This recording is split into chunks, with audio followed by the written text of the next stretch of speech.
Is this thing on? Are you ready, Matt? You're listening to Box Office Bingers with Matt Diaz and Ernesto Santos. Good evening, folks. We have a wonderful evening's entertainment lined up for you. We know each other. He's a friend from work. Box Office Bingers. And the only way that I know how to do it is to find you a bloody good dump. He's my friend. I don't have friends. I got family. I can do this all day. You know, if you put your mind to it, you can accomplish anything. Hello and welcome to a very special episode of Box Office Bingers. Ernesto, not only are we ringing in the new year in 2024 with our first episode, but those who are keeping a keen eye on the episode number we are at today, this is episode 200. Ringing in the new year with some style. With so much style, Ernesto, it's worth a little celebration for it. Oh, here it is.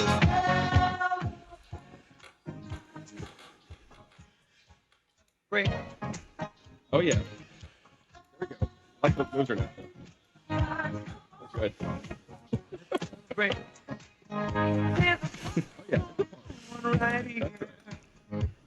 Man, this 200. That Wow. Can you believe that? And we're still here. We still haven't said, you know what? We're not doing it this week. No, it's like we're still here doing our thing. So it's been a lot of fun. I'm very excited for this year. I feel like every year I feel like I always say we're gonna be more prepared. Like I feel like the Oscars is a big part of the year for us, and I feel way more prepared this year than I did last year. And last year I felt very prepared, but I feel like going in this year, like I'm ready to go. I mean, we're kicking off this year with a great movie. We are, and well, you're right. And tell our listeners before we dive into it. Tell our listeners what movie we are reviewing this week. Oh, so for 200, we are reviewing. Pretty much, this was my most anticipated for 2023. It was, and I was talking about this months and months before. And that is, we are reviewing The Iron Claw, starring Zac Efron, Jeremy Allen White, Lily James, Harris Dickinson, Stanley Simmons, Holt McCallney, and Mara Tierney. Written and directed by Sean Durkin, Marcy May Marlene, and The Nest. I cannot wait to have this conversation with you. Like, literally, I posted on my Instagram, like there was this TikTok I saw of this guy, and that perfectly summed up how I felt watching this movie. Where it's like, oh, I think like I knew nothing about this family. Yeah. And I went into it going, oh, I'm just going to watch a sports drama. We're going to, we'll see what happens. Like how they were big in the wrestling field. And then after the movie, it's just like holding your head down, like having to process what you just saw. And I feel like this is, I'm so excited to have this conversation. Like, I think what a great story. Like I can't wait. I want to, I meant to take a screenshot of it so you can put it on those who are watching on YouTube, and for those who don't, you can watch this entire episode on YouTube right now at Box Office Bingers. But I meant to take a clip or a screenshot of the text messages because I'm looking at it now. It says blah, blah, here we go. Let's do this. Okay, you said this. So let's get a backstory before we start this, right? Okay. So at the end of last week's episode, we were like, what are we going to review? And due to timing and when we wanted to review the next episode, or we wanted to record the next episode, our options were limited. So we really wanted to do Iron. We talked about doing Poor Things for the Oscars, but the times weren't working out. So Ernesto kind of gave in and was like, I guess we're going to do Aquaman 2. Which I gave a good argument for because we reviewed Shazam and The Flash and Blue Beetle. Only makes sense if we round it out. Maybe not the best way to start 2024 because so far the reviews have not been great about it. And so far I have not been jazzed about any DC movie that came out last year. But for the most part, we're going to commit to Aquaman 2. So that's what we were going to do. The next morning, I get a text from Ernesto saying, "Hey, I was able to pull a few strings. I want to review Iron Claw." And in my head, it's like, wow, Ernesto really didn't want to review Aquaman 2. I mean, no, but yes. I was like, but you know what? Whatever he had to do, he made sure he did it. So he wasn't gonna watch Aquaman 2 because you haven't even seen the first one. Well, funny enough, from our Whatcha Watchin, Oh, I have a double feature. We saw Aquaman and Aquaman 2. Oh, okay. And I have things to report back. I have finally seen those, but I want to go back to what you. I want to hear what you have to say, sir. Yeah. So all right. So right now we're on. And so right now we committed to the Iron Claw. I get a text from Ernesto saying, this is quote, "All I'm gonna say is wow." And then he says, "Next text with an Iron Claw," and then eyes open emoji. And yes. I said, and then I responded with, "So what I'm hearing is that you are happy you didn't see Aquaman 2." Right? Because like to me, that sounds like a positive like reaction to the movie that he just saw. And then you responded with, "LOL, I don't even know if I can say that. I really don't want to give anything away, but damn." And in my head, it's like, I instantly showed this to Megan. It's like, Megan, I think he would have rather watch Aquaman 2. It was so vague to me. I was like, he was like, yeah, I don't even know if I can say that because now we were like, what was this? This was the next day. Yeah, we watched the movie Saturday night and in a packed house, mind you. It was pretty busy. Mine too. In the middle of the day, my theater was packed. We went out at 7:30, so it was like understandably like a little bit busier on a Saturday night. But I was like, man, I didn't know how to take that. I was expecting to see like a pretty good movie, and then after I saw Iron Claw, I was like, oh, I see what he means. Yeah, I get it. Oh, I get it now. I get it now. So yeah, needless to say, we are both very excited to talk about the Iron Claw. I know that you were talking about this movie for months that you wanted to watch. And so I'm glad we were able to work this out. But I'm also, in our Whatcha Watchin, I'm also really excited to see Aquaman 2. I told you, I was like, look, I don't care what we see. I only got time for one movie in the theater this week. So whichever one you're going to do. So I'm actually surprised that you had time to then watch the Iron Claw and also finish up on Aquaman and Aquaman 2. And Aquaman you hadn't even seen for years. So I'm surprised you doubled down and watched that one as well. I did. And I will talk about it in what you're watching. Yes. I have things to say about the Aquaman series in general. Okay, fair enough. All right, so before we dive into the Iron Claw and before we dive into our Whatcha Watchin segment, we're going to be diving into some entertainment news. Now, since it's the new year, not a lot has been coming up, but there's one particular character that has been sweeping the headlines, at least on my feed anyway, and it's Mickey Mouse. And I have props, Ernesto. I have a pop right here of said Mickey Mouse, and the specific version of Mickey Mouse we're going to be talking about, Steamboat Willie. And for those who don't know, you're also wearing a Mickey Mouse shirt. I am also waking? No. You're waking a Mickey Mouse. I'm waking. I love you, man. Oh, this is gonna be a fun one. This is what episode 200 is all about. We have fun here. We're gonna wake a Mickey Mouse. All right. I am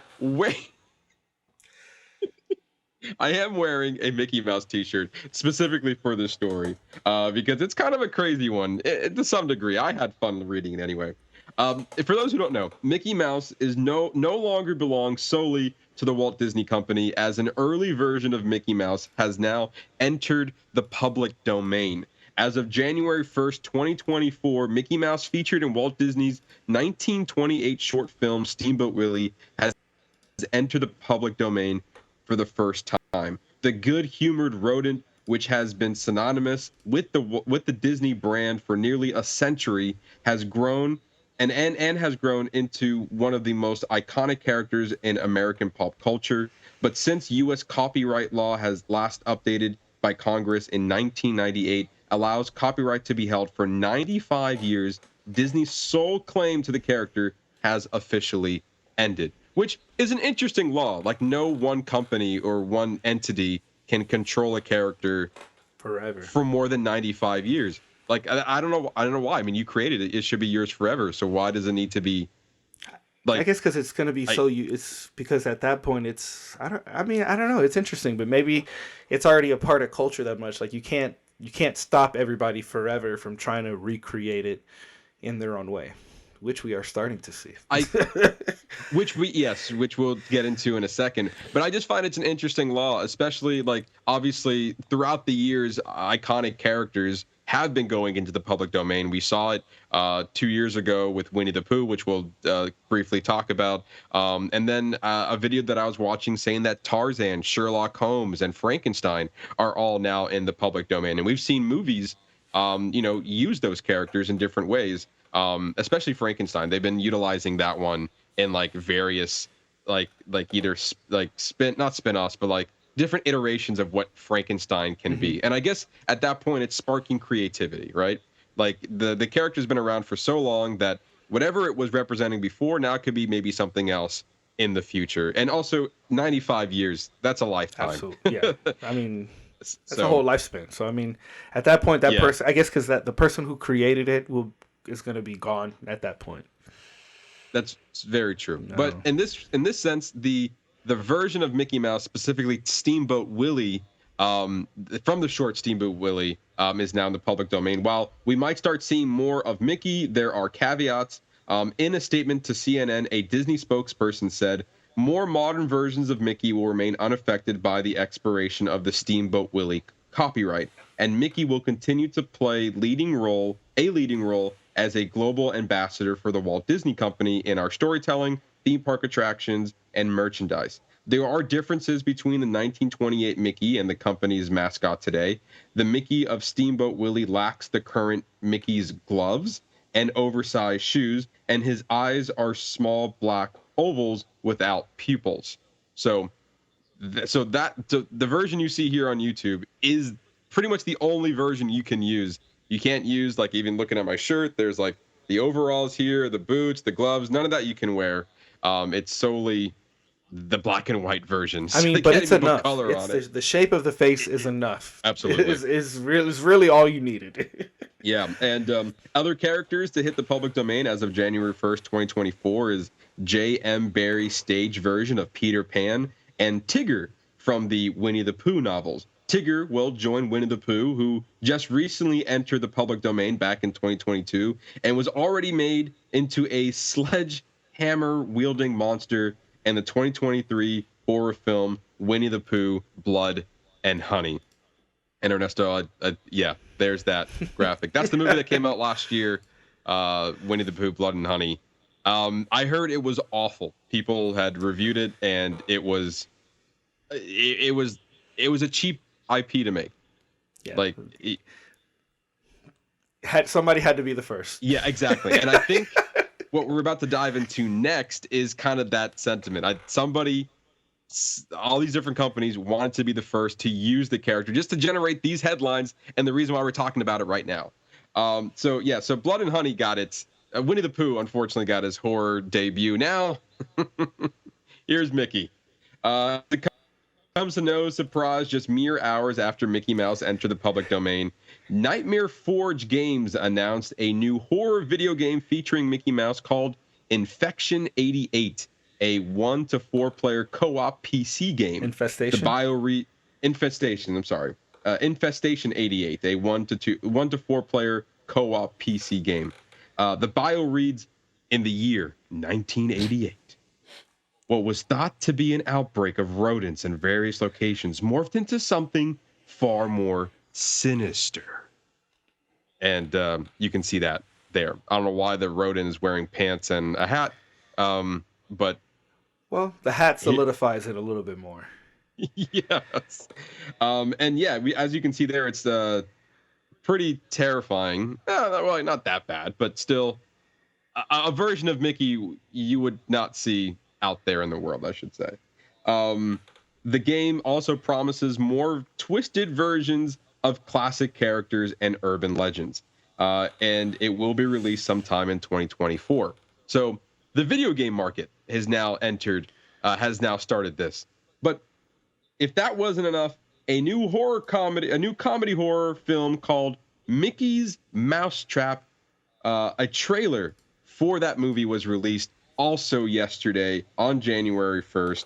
And it features a murderer with a Mickey Mouse head going on a killing spree. That bio reads, "It's Alex's 21st birthday, but she's stuck at an amusement arcade on the late shift. So her friends decide to surprise her, but the masked killer dressed as Mickey Mouse decides to play a game of his own with them, which she must survive." That was an awful description of that movie. Whatever it was. But yeah, so now he's a horror figure in in the video games, and now he has his own movie as well, where I don't know why that's the first reaction, is just to do the complete opposite of what these characters are known for. It's like, you've been in the children's eye for too long. Now you need to be a horror icon. Just to be different. I mean, because it's because it's the polar opposite. Because that's what makes it so intriguing. I mean, look, we're talking about it right now. So now they just got free publicity. I mean, I guess it worked, but I'm not gonna watch it, but I'm gonna at least I know about it. Yeah, at least you know it's coming, right? Yeah, you won't be surprised, like, oh, it's a what's thing that? It's a thing that's happening. And if that wasn't enough, another untitled horror comedy that's set to begin production this spring sees a sadistic Mickey Mouse tormenting a group of unexpected ferry passengers. We can see him there looking to cause some havoc, I guess. I don't know if this is an animated thing or not, but that's the image that I guess they released. It seems like it will be something animated, but I mean, that actually looks, I don't know. It's interesting. I'll say interesting. I wanted it's almost interesting. Almost interesting. Like this would be the only one that I would, just based off this shot alone, I could say, I'd be interested to at least see what the reviews are and what some of the screenshots look like. You know? And it's not the same. So I saw the trailer for both Infestation 88 and Mickey's Mousetrap. They both had trailers for it, and Mickey's Mousetrap looks awful. It doesn't look good at all. Infection 88 just looks like Infestation 88. It just looks like a cheap horror game. Honestly, it looks like earlier versions of Five Nights at Freddy's. Like, you're just walking around this thing, and then a monster comes about and tries to kill you. Like, that's what it looks like. So I think all of this is just trying to get ahead of that. Hey, Mickey Mouse is now in the public domain, and we want to start making content around it. So I think very similar to like Winnie the Pooh, Blood and Honey. I don't think this dilutes the brand of Mickey Mouse at all. I think he'll always be associated with Disney and the icon that he is. But we're entering a new world when it comes to the mouse. So this is we'll see. We'll see what happens. I know I'm definitely not gonna play that game or watch that movie. Maybe this one, if it looks interesting. What the video that I was watching, a lot of people were saying this is kind of a full circle moment for, I guess, Mickey Mouse and even Walt Disney in general, because a lot of the animated classics, the movies that he did back in the day, were also off of the public domain. Like, those were grim fairy tales that he then turned into these very light, kid-friendly versions of those stories. And now, those stories were already in the public domain, so those were out for many years. And then Disney took what was available to him for free, turned them into these classics. Now, almost 100 years later, with some of these movies, those characters are now cemented into our reality, like our generation. True. We don't associate, say, like Snow White to the grim fairy tales. No, we associate that with the Walt Disney Company. You do if you care enough to look into that specific story, and so you go, oh, that's from this. That's where they got that from. But you don't pay. There's probably more than people realize. Exactly, and I'm sure even Peter Pan, I'm not sure if he ever had a dark turn, but that was obviously there was a stage play that just went into the public domain. So like, these characters have been around, but Disney just made it into its own, and now you think that, oh, Disney created these characters. Like, not all of them. He definitely created Mickey Mouse, but definitely not some of the more known movies that came out of this. But I don't know, I find it interesting because now something that Walt created has now reached its 95-year mark, and now it's available for anyone to use, as like he did back in, a couple of years, like many years ago. Well, so I get it. It's kind of a full circle moment. Yeah. Now let's see who he can inspire to be the next him. That's very true. And I'm sure, and this is like, we're recording this episode on January 2nd, shortly after the new year, and we already have these 3 projects announced. Yeah. I can only imagine what else is coming. Yeah. What else is coming? But hey, good for you, Mickey Mouse. You're doing that. You always be a friendly mouse to me. Oh boy. That was bad. Oh boy. Haha. Gotta go. Time to die. Like, what is he gonna say? I'm gonna cut you up, boy. Don't go down that hallway. Wow. I think I'm done. That's terrifying. Oh, man. So there you go. Yeah. Thanks, Mickey. Thanks, Mickey. Or Steamboat Willie. Steamboat Willie. That's yeah, right. whichever. All right. Moving on. Regal Cinemas is now offering a new deal on popcorn and drinks that will last through the entire year of 2024. Matt, this is news for you. This is news for me. Yes, Introducing you don't go to Regal at all. No. Introducing Regal Refillables. The reusable popcorn tub and soft drink gives you affordable refills through 2024. You can get the popcorn bucket for $26 and the soft drink cup for $16, or get the combo for $38, saving $4. Regal Crown members can get the cup for $14 and the bucket for $22, or get the combo for $32. Bring your Regal refillables.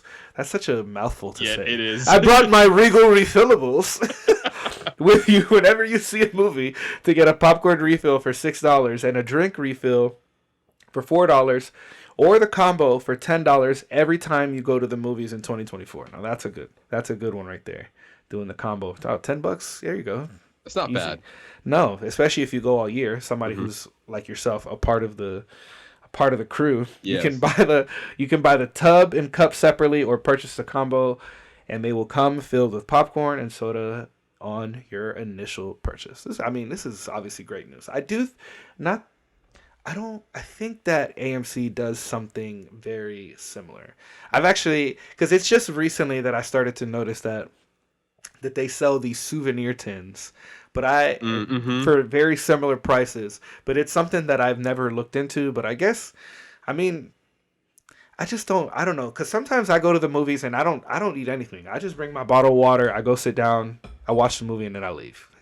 So it's only like on certain occasions that I'll even entertain the idea of having popcorn or a soda, because then you get the popcorn, but you get the popcorn belly, and then it's just it's not fun. Then you're like full, but then not full, right? Yeah. So I can't eat popcorn on an empty stomach. It would just make me more hungry. Yeah, right.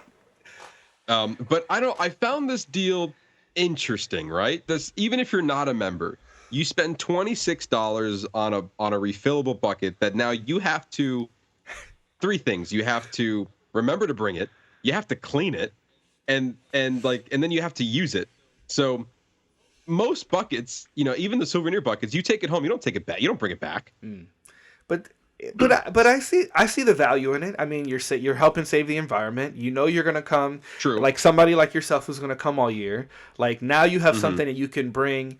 Like you paid one time, but now every other time you go, you're okay. It's $10. I just have to bring this tin with me forever for the rest of the year. Now it'd be nice if you didn't have to do that. It'd be nice if it was forever. I mean.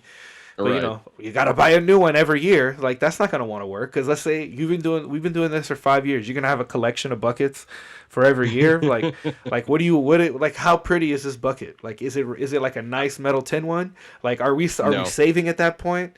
Like why do I need to get a new bucket every year? Like I don't know. Like though I guess the more I think about it, the more I realize it doesn't make sense. So the photo that you see there is pretty. I saw it when we went to go see the Iron Claw. It was like available to purchase, and it's basically plastic. It's like a hard plastic container. So it's not tin, it's not metal. And the same for the cup. It's like a hard plastic. So like that's not something I want to carry around like every time or keep in my car or anything. I don't want to do any of that. But there is some value to it as a Regal member, which anyone can be a Regal Crown member. It's free. You don't have to pay for it. You just reap in the benefits of it. Now, if you have Regal Unlimited, which I have, that's what you have to pay for. That's $22 a month or $23 a month for unlimited movies throughout. That's the deal. But this one, I think they're kind of tailoring to the Regal Unlimited members because they go to the movies quite often, which makes a lot of sense. But for 20, and then I looked at the price of how much a large popcorn is, and I would say that this is about it's large would be, and what a medium would be. Size wise, the size wise, yeah, the bucket. I mean, that's 160 ounces. That's a lot of popcorn. Yeah, you're right. Oh, that's right. I did say 160 ounces. It is a lot of popcorn. Don't get me wrong. It's not saying that you're getting skimped out on popcorn because you're not.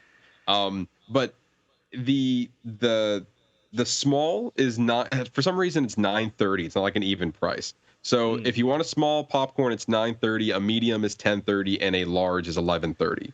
So yeah. So when you purchase the popcorn bucket, you're basically purchasing the bucket that you would have paid for 2 popcorns, and then for 2 large popcorns, and then from there it's a $6 refill every time you go to the movies. So essentially, you're getting half off every time you bring the bucket, if you want popcorn. But then let's say if you have a family of 5 or 6, and our thing we do either once a month or whatever, or twice a month, whatever the case may be. They decide every month we're going to go to the movies. This would be something that they could buy, because then we can just get one of these, we share it, and then you empty it. Well, you have to go to the stand and go get it refilled, because you can. I mean, that's the deal, right? Yeah. Or is it $10 every time? Yeah, every single time you want to refill it is $10. Yeah, if you're getting worth it. If you're getting the combo, but also if you buy a large popcorn in the theater, you get unlimited. You get free refills. Yeah. So I would hope that if I'm there for the day and I already spent my $6, that if I happen to finish it, that should be free. I shouldn't have to spend another $6, because then I just spent the value of what a large popcorn would have been. Very true. Very true. So there's that aspect. I just find this very interesting. Obviously, is Regal another ploy to get people into the theater to actually buy concessions? I think that's the big one. They want you to buy the popcorn. And it is affordable. I will admit that. I think they're also banking on the fact that you're not going to come back with that bucket. Yeah, you're gonna forget. Forget. But I will say, I mean, without even looking into AMC's whatever they have is better, because they had like the Aquaman one. They had like a Willy Wonka. They had like Willy Wonka's hat that was a popcorn bucket. I've seen throughout the year, I've seen different themed ones. So that's they at least got a leg up there. Yeah, and I have Regal does have like I don't think they have as many, but they have like these toppers, and every now and then you have like a big popcorn like tin bucket that they do. I know AMC has a lot more, but Regal every now and then, like I saw like a Saw one. I'm like, who the hell wants a Saw popcorn bucket? But sure, I think I saw one for the I think I saw one for the Marvels. They definitely had one for the Taylor Swift. I mean, Taylor Swift killed it with the merch in the theater. But yeah, this is interesting. So anyone who's a Regal member, or who's going to the Regal, and I feel like if you think you're going to go to the theater and get popcorn more than 4 times throughout the year, I guess it's worth it. True. Yeah. Or if you go with you and your significant other, and you guys always eat popcorn every single time. And that's it right there. Yeah. I don't know. It's fun. Doesn't apply to me. It doesn't. It's good news for you. But to your point, like like yourself, you have kids, and like you can all just start. That could be a very cheap way to get a lot of popcorn in the theater. And to your point, because I agree with you. Every time we go, because we go quite often, I don't get popcorn every time I go in. I'm here. Look, I got a mission. I got my water. I'm here to see a movie, and I'm out. For real. Like that's. So much easier too. It so is. You don't have to wait in line, and you don't have to. None of that. Anyways. Yes. All right. Yeah. So, as we say goodbye to 2023, We're saying goodbye to some more popular TV shows that have been canceled or are coming to an end. What We Do in the Shadows will be coming to an end on FX with its upcoming 6th season in 2024. The long-running HBO series Curb Your Enthusiasm announced that its upcoming 12th season will be its final season and will premiere on February 4th. Curb Your Enthusiasm has lasted for over 24 years, starting back in the year 2000. I watched a lot of the earlier seasons. I never watched any of the last stuff. It's pretty funny. I think Larry David. It's just one of those situational comedies. Yeah. That just works. So, but it's one that even though it's ending, like you can definitely go back and rewatch, and enjoy. Absolutely, and also like I mean, you've been going on for 24 years. I believe he has an open deal with HBO. Like HBO was going to renew as many times as Larry David wanted to create the show. Like it was an open-ended contract, and it's like, you want to keep making the show, we're not going to stop you. And so it had to be him who decided that we're done. I mean, which we saw because they originally ended and then he came back. Yeah. So not to say that he can't do that again. Yeah, we'll see. Yeah. Or maybe he'll come back and just it'll be another show. Makes sense. Yeah. Which I'd be down. I'd be down to watch. Absolutely. Also, Apple TV, Matt, you're going to be very sad. Yeah. Canceled the animated musical comedy Central Park after 3 seasons. Did you watch all 3 seasons? No. Have you watched the first, or have you? No, you haven't finished it? Honestly, we stopped midway through season 2. Like we were keeping up with it, and then it wasn't, the gimmick was over. Like it was very formulaic. It was 3 musicals in a 30-minute span, and I feel like some of the episodes weren't as good as they were before. I think what the appeal of the show got lost after the first season. So yeah, it wore off real quick. Yeah, seems like. I feel like so. I mean, some parts were funny, but it started to get less funny, and so the fact that we never finished season 2 and didn't even start season 3, it makes sense that it got canceled. I understand it. Yeah. So as Central Park as well as the show Swagger is going to be ending after 2 seasons. Disney Plus canceled The Muppets Mayhem after only 1 season. TBS canceled their Daniel Radcliffe lead comedy series Miracle Workers after 4 seasons. Starz announced that the crime drama Hightown will end after its upcoming third season. ABC announced that the upcoming 7th season of the Grey's Anatomy spin-off series Station 19 will be its last, and CBS announced that its popular series Blue Bloods will be coming to an end after its 14th season. So, but everything eventually will end. So, yeah. But it's better that they end it before it gets to that point. You know what I mean? Yeah, and obviously I never watched Miracle Workers. I feel like that was on TBS. It looked interesting, but looking at that poster now, I think that was the most recent one. That show has definitely gone in a way different direction from when I remember watching the trailer for when it started. So maybe for certain shows it already got there, like already went crazy. I know What We Do in the Shadows, a hugely popular show. I'm actually surprised that that's ending. Maybe that was where the creators wanted to. I feel like that show could have been going on for years and years to come. And then Blue Bloods, I've never seen a show of that, but 14 seasons, one hell of a run. I want to say that my wife she's watched that show before because it's like one of those procedural crime dramas, and I've caught a few episodes. It's not bad. It's pretty good. Yeah. I mean, it's like you said, it's very formal. Like it's procedural. It's like I feel like for some people it's like comfort food. Correct. Especially if you're lasting for 14 seasons, like where you're getting out of this. You want more of it. I mean, is that Tom Selleck? I believe so. Yeah. I mean, the same thing like Grey's Anatomy, which is still going on. That's definitely a procedural. Like, who's coming into the hospital? What are we fixing in them, and how are we going to relate that to whatever this character is going on in their life? Boom, that's the episode. And you know what? It works, but people love it. I mean, because it works. It's the story of the week. But also, it's crazy that like a spin-off version, Station 19, lasted 7 seasons. So a spin-off of Grey's Anatomy that's still going on had a very good run. And that's not the only one too. They had there's more. There was a Private Practice. I think that was one of them. I could be missing. I'm not really big on Grey. I've never watched but I did hear of that. I did hear that one. Yeah, I feel like cable television is these like catering to an older audience, like your Grey's Anatomies, your Blue Bloods, your CSI, your Chicago Fire Med PD, like all those type of shows. Like they have their audience. Law and Order has those audience that kind of live on cable because that's where people go to watch those shows. It's like NCIS. I look at them as like modern day soap operas, but they're just better. You know, like they're just better made, better story construction, like doing, you know, like the soap operas, they have their audience, and this is like the next generation of that, and it's just better than what was before it. If that makes any sense. Yeah.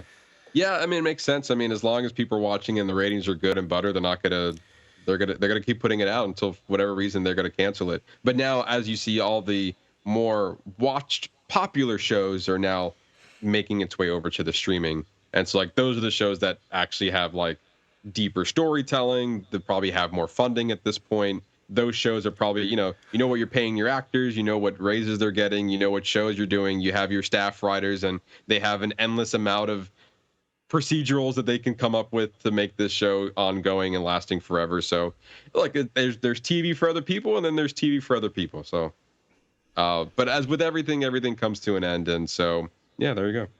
There you go. And speaking of end, that's the end of our new segment. It is. That was the worst segue I think I've ever had, but it was the only one I got. Well, here. Now we're gonna.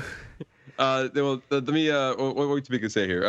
If you want more entertainment news, there you go. If you want some more entertainment news, you can always follow us on our social media channels on Instagram at boxoffice_bingers, as well as our Threads page at boxoffice_bingers, and our Facebook page at boxoffice_bingers. We'll post all the latest and breaking news over there first, and then we'll come back on the show and we'll talk about it. So with that, I'm really excited for this segment now. We're going to be diving in to a fun segment we like to call Whatcha Watchin. Sir Ernesto, please tell me. Please tell me about Aquaman. Oh, but I'm not even gonna start with Aquaman. Oh, man. Okay. Here, you're getting teased, all sir. Right, fair enough. What do we got first? So, but I will start with the day. So we on New Year's we did a double feature. We actually saw Aquaman first, and we saw Wonka second. But okay. I'm gonna talk about Aquaman. I'm gonna talk about Wonka first. All right. So we saw Wonka. I actually really enjoyed it. Okay. It was whimsical, like kind of like everybody who's seen it has pretty much described that to me. That it was. And I kind of look at it as like a young child's musical, and I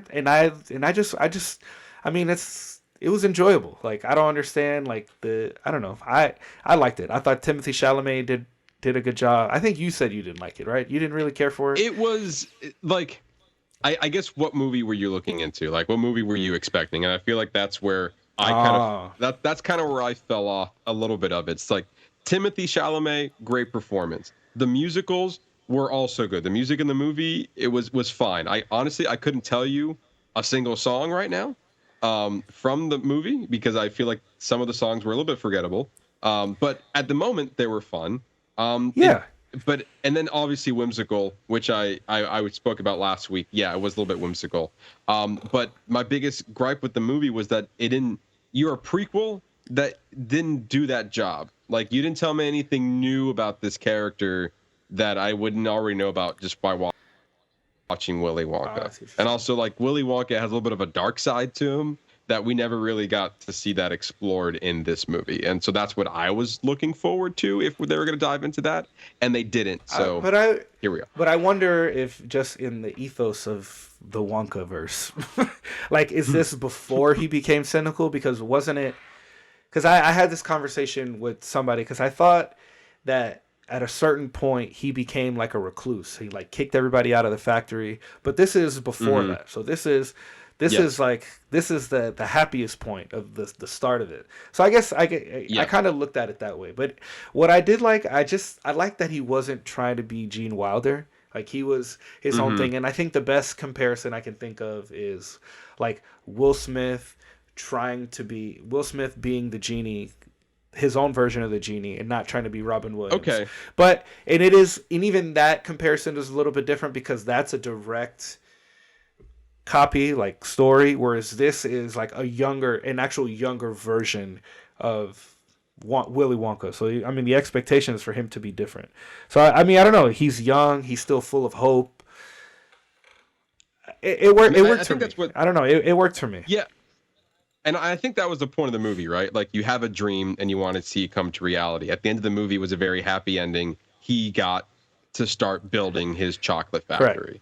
Like, and to your point, I think they might have mentioned this character in Willy Wonka, but they like, he was having issues with like some of the other, like the corporate side of things that made him more secluse and like wanted to be separated from people, and we never got that part of it. And for me personally, that's the more interesting part, because I know he's happy. I know he had a dream and all this stuff, and like, I get all that, but I wanted to see, like, how do we get to like, hey, I want to bring people in, but if those kids die, that's okay.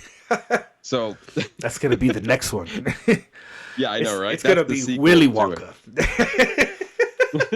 Or it'll just be the Chocolate Factory. Yeah. It's the dark version of this story now. Like, now here we are. This is the horror movie I wanted. Just like Hugh Grant's crying in the corner. I'll make you chocolate. I promise. What do you think of Hugh Grant? He was a plot device more than he was. I mean, he was a plot device more than he was like actually in like as an introduction to the character. Like, he was barely in there. Mm-hmm. Like, I would have mind seeing more of him, or more of like what his tribe was like expecting of him. Like even like a one or two little flashbacks. But I mean, he was fine. I think he was meant to be kind of like I almost felt like he was playing himself, like how he does in other movies. Yeah, I agree to that. Like, I don't know. I feel like for me, he was more of a distraction than he was any sort of value to the story. I mean, he came in on a jetpack and saved the day. Right. Yeah. I mean, whatever. Like I said, like, there is, I'm like 50-50 with this movie. Like, I feel like I wanted more story-wise, but what you gave me is like, yeah, I can see the appeal. It's nice and colorful. The movie's about hopes and dreams. Timothy Chalamet did a great job as like a person who was wanting that dream be fulfilled. Yeah, and like I said, the songs were a good way to get us through the movie. I think it's a good movie for even for younger kids. Like, you know, because absolutely. I think there's enough there to keep even a younger audience captive. Mm-hmm. Yeah, I 100% agree with it. And also, box office wise, this movie's killing it in the box office right now. It was in its opening week, it was number 1, and then the Christmas weekend, it went to number 2, and then in Aquaman 2 went to number 1, and then in its third week went back to number 1. And it makes sense. To me, that makes a lot of sense. So given all the other movies that were coming out, I think fantastical and whimsical is probably the best two terms I could use for that. I could use to describe how I felt walking out of that. And you know, I don't know. I had a good time. Like, you know, it was a good theater experience, and the theater was packed to see this movie. Lots of kids seeing this movie. So two things I want to bring up. One, I want to talk to you about my theater experience, because it was among the weirdest ones I've had when I went to go see Wonka. Okay. But the box office, I have the numbers here. The budget for this movie was $125 million. Pretty hefty, right? Domestically so far, it has collected 124. Internationally, 244, with a worldwide gross of $384 million in 3 weeks. Wow. Not a bad payday. No. I think the appeal is that they decided to not go grounded in reality at all. Like, they went the actual polar opposite, and which is why I think it works. So, like, you know, that suspension of disbelief, it's like, well, yeah, it's there. There's an orange Oompa Loompa on a jetpack flying around. Like, they're in a vault. They're in a vault that's getting filled with chocolate. Like, yes, we understand. I get it. I understand what land we're in. The funny bit actually the one part that did make me laugh was Keegan-Michael Key. And he just gets fatter and fatter, progressively fatter, just more chocolate that he's eating. And like, he's like struggling. Like the bit was that he was struggling to get out of the car because he's like really big, and then like as soon as he like gets himself situated, and he goes, "Oh, the car got smaller." Or they would put that comically large box on top of his car. More chocolate for you. Here. Another 1,800 pounds of chocolate. Yeah, it was very, very like there was an aesthetic there. And maybe people during the holiday season are enjoying that aesthetic of what this movie's representing. It's actually doing the same thing, and I think why a lot of musicals come out around this time is doing the same thing that Greatest Showman did. Greatest Showman had a great holiday season run, and it was a musical, and now it has the same vibe. It was very like poppy, it was energetic, you brought the mood up while you're watching it. It's a good for the entire family. And then, the same thing Wonka's doing. So obviously there is a recipe here for what type of movie people want to see during the holiday season. Absolutely. And I think it worked coming out during that time. Mm-hmm. Now to my theater experience. I saw it opening weekend. So this part was a little bit aggravating, but it is what it is. You got a couple of kids down like in the front row, like being overly dramatic in certain scenes. Like they're either like laughing way too loud, like when you don't really need to be laughing that loud, and also continuously laughing when the joke's already over.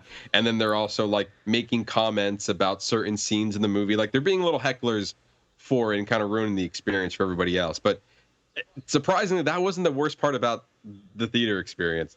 The worst part about it is when about 15 minutes in, you got a family coming in late. And all of a sudden you get one of these, Ernesto. I think you know what it is. You get that light, that light where you're just like, where's my seat? Oh my gosh, yes, the worst. Where's the seat? And so then it's like, okay, so now unfortunately for me that was in my row. So now you get that light that's kind of coming in, and you're just like, what?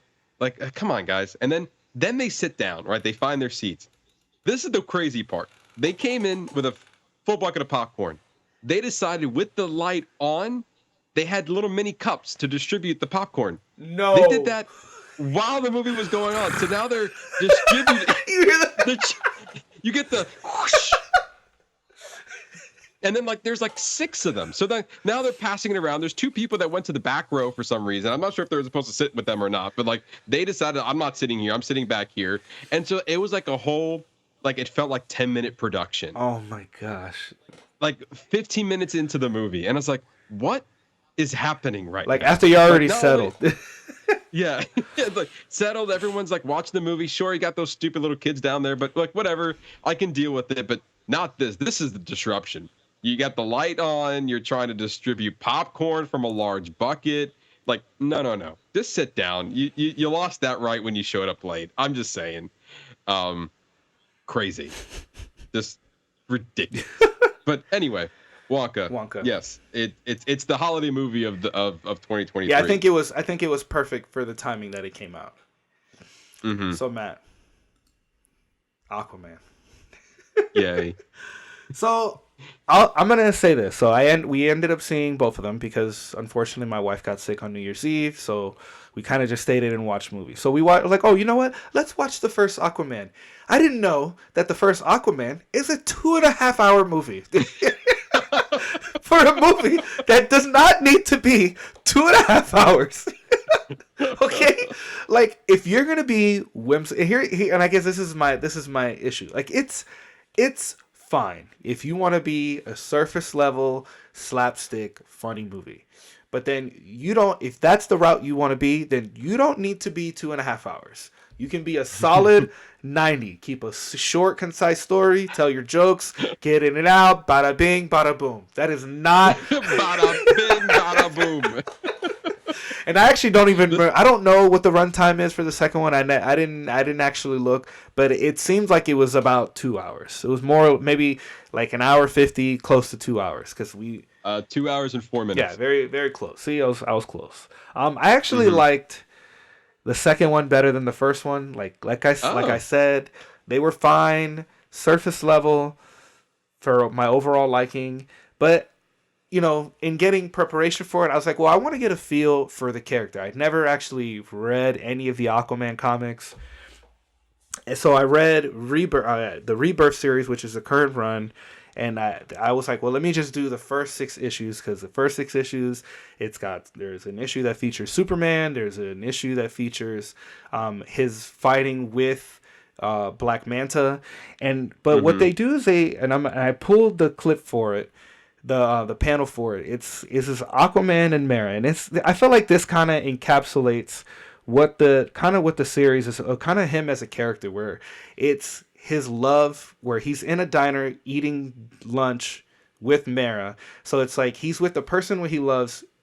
from the water world, doing something that he loves to do as a surface dweller. And I did get to see that a little bit during the movie, where like, you know, he was showing them like the food that they like to eat, and different things like that. And I just felt like there was more in reading it. I felt like there was more of a loving relationship, and he wasn't as slapsticky as Jason Momoa. And to me, like, it really bothered me, because I actually really enjoy the comic book version of Aquaman as opposed to the Jason Momoa version. It almost threw me off, because I felt like you're getting this, like in the comic, you're getting this leader who's like really torn because of his love for the surface and the water, which you do get a little bit in both films, but it's definitely more prominent. And his fighting with Manta and trying to redeem himself for killing his father, like, you get to see that play out. Mild spoilers, you get to see that play out in their fight in this movie. But like the way it plays out in the comics and the way it plays out in the movie are vastly different. The comic book version is 100% rewarding. I felt like it was rewarding to both characters and who they are, whereas the movie was just kind of like, Man's just kind of like, no, and he just kind of like disappears into the ethos, and it's like what? Like, that's not what happens. And I understand it's not going to be the same, but I don't know. Like, the movies are fine for their own, but if you like Aquaman, I would highly suggest to read the comic book line. I found it, like, there is some humor in there, but it's subtle. It's subtly written. Like, they make like one small joke about the fact that people think that he can talk to fish. And like, there's this one, they really showcase how strong he is. Like, literally, he goes toe to toe with Superman. They send the military after him, and you really get to see Mera's love for him and what she's willing to do for him, because she has to like break him out of prison. Whereas, because of all the issues with Amber Heard, I think that hurt the movie, because of you taking Amber Heard out. I mean, she was in like 10 or 15 minutes of this movie. Like, I feel like that's a core part of Aquaman, is the support of his wife and how he rules, because she balances him. Like, and then because of her absence in this movie, it's very much felt, especially because the movie you get to see his son. Like, his son is featured in the movie, but then you only get like small snippets of Amber Heard, and it's very clear that they like pushed her out of the movie. Like, it's very much felt throughout the film. And I think in doing that, I think they hurt Aquaman's character in how he was portrayed in this film. How do you think it kind of wrapped up what the DCEU is? Not at all. As a whole. Not even a little bit, because it's a self-contained story with no real mention to what's happening in the DC. It's probably for the best. Like, not even as an epilogue. There's one post-credit scene, and it's directly related to a joke in the movie. Is it an end though? Because I was like, did they tease anything that we know it's not going to happen? No.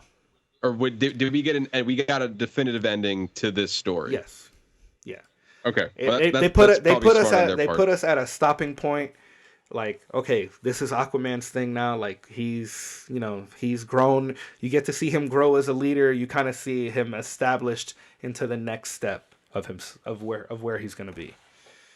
Okay, that's interesting. There was one thing I was curious about with this movie, is that since this is the last movie outside of the James Gunn universe, and we know that the DCEU is officially over after this, I was curious if there was going to have any ties of wrapping anything up. There were rumors that Ben Affleck and or Michael Keaton was going to appear in the movie, and I think they scratched all that together because they knew that they weren't moving forward with anything DCEU. Yeah, correct. Yeah, no. Yeah, okay.